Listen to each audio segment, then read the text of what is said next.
Hi guys and welcome back. So today I'm going to be showing you how to make this blackberry and lime cake slice. Let's begin.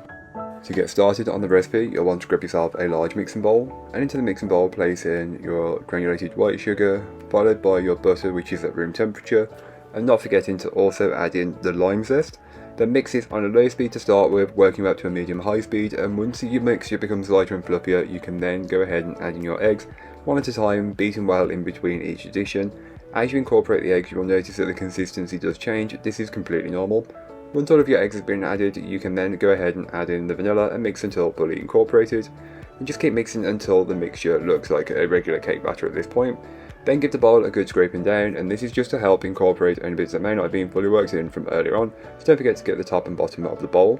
Then you can go ahead and add in the dry ingredients, which is your flour, salt and baking powder, and just fold it in by hand as it's very easy. Feel free to use the stand mixer if you wanted, but it took me about a minute to mix it in, and that's more than enough sufficient mixing.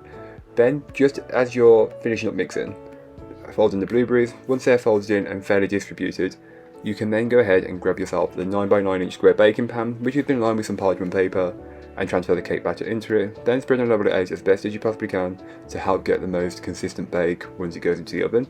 Once you've got it level, you can then place into your preheated oven and bake off. All that information will be on the blog post, which will be linked down below, so don't forget to check it out. So just a few minutes before the cake comes out of the oven, feel free to make the drizzle that will go on top. So I'm just using lime juice and some sugar, equal amounts of both. Using a small paring knife, just poke holes in the top of the cake, then brush over the drizzle, and this will just help the drizzle soak into the cake a bit easier. If you don't, you'll still soak in, but just not as quickly. Creating a little gap will also just make the job so much easier. Then you can go ahead and let that cool completely, and then when you want to finish it, top with the buttercream. I will leave the recipe for that some in the blog post. I've not added it to this video as it's not needed, but feel free to check the blog post on how to make it. It's very quick and very easy.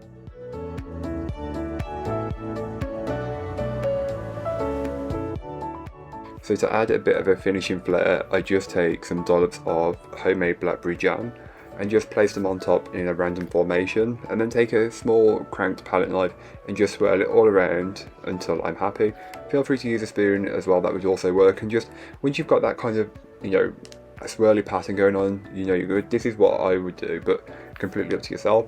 And just before you serve this, I would like to also, while the buttercream is still tacky, just zest over a lime or half a lime, whatever works. You just want to add that extra bit of lime flavour. Then top with some extra blackberries and chill in the fridge. I recommend eating within 24 hours due to the blackberries, but if you want to serve the blackberries on there a bit closer to time, feel free to. Then cut into as many or as few pieces as you would like. The choice is really up to you. And here is what the cake looks like for me once it's baked. You've got the buttercream, which is vanilla, blackberry, lime, then you've got the cake, which is lime and blackberry. It all works really well. But that's all for today. I hope you enjoyed. If you did, don't forget to like, comment and subscribe for more from me, and I'll be back again soon with another recipe, so join me then. In the meanwhile, don't forget to check out the description. I'll be linked to this recipe, a link to my blog, and links to my social media. But that's all for today. I hope you enjoyed. Bye guys.